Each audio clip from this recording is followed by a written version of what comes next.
the headlines we're seeing in private credit are eerily reminiscent of the pre-08 headlines I was starting to see in subprime mortgages. It's about the same market cap.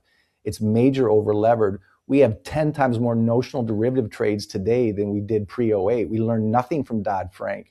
Is it a derivatives bubble, which is 4 times global everything? Is it a subprime credit market? Is it private credit and private equity? Is it a black swan that we can't imagine coming out of the headlines in the Middle East? I can't time or predict that. What I'm saying is the ice has never been thinner to have so much risk weight put on top of it. I just ask people in the markets to be far more cautious than what their advisor is saying down the street, whose entire modus operandi is to keep you all in all the time in the markets and to ask you to bite a stick in the next drawdown because it will recover. If it does recover, it'll be at the expense of your currency, or it may not recover at all because like 89 Nikkei, it's just too big to save. At that point, the blood in the streets is too severe. I don't know, but there is no easy solution. There is no miracle left, and no one's going to save you. So you have to have dry powder and buy when there's blood in the streets, but dry powder and cash means it's eaten by inflation. You can buy short-term treasuries. You can put it into silver and gold and then go long when you see P ratios in single digits, not triple digits. It's common sense, but very few people do that. It's very sad.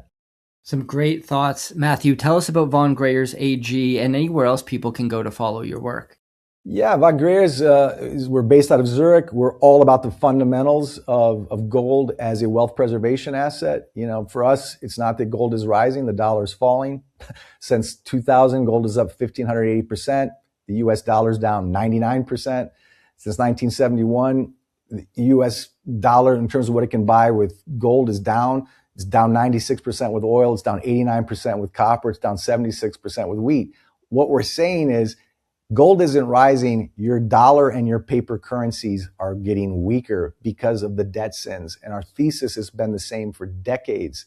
You need to have a sizable allocation to a store of value in a jurisdiction that has a political and economic stability and a protection and a gold hub protection for those assets. You need a legal firewall between yourself and your government because I think capital controls, yield curve controls, financial repression are coming. So we are really, I'd say, evangelical, and we have been for decades, about gold as a store of value, not as a speculation trade, not as a get-rich trade.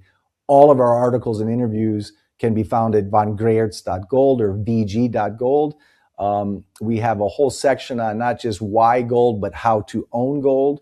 That's for free. Our minimums are very high, so it's for a wealthier clientele. That doesn't mean our advice on the metals can apply to everyone. We really are sincere about that. There are so many articles. We've got advisors like Ronnie Sturfla from the In Gold We Trust report. We've got Alistair McLeod as an advisor, myself and Egon, a brilliant young new partner, Johnny Haycock from the banking system, is very eloquent on gold. So, you know, there's a lot of free information there to understand the space. And we think everyone has to be informed, whether you're a client or not. So there's decades of information there. And of course, Egon is an icon in the space. He saw this well before us, but we always saw debt risk, currency risk, historical risk, military risk, and banking risk as inevitable. And here we are. They're culminating right now. It's not the end of the world, but you have to be prepared for the monetary system changing. And our website gives you a lot of that for free. Well, I'm going to put a link in the description below to Von Greyerz' website so people can check that out.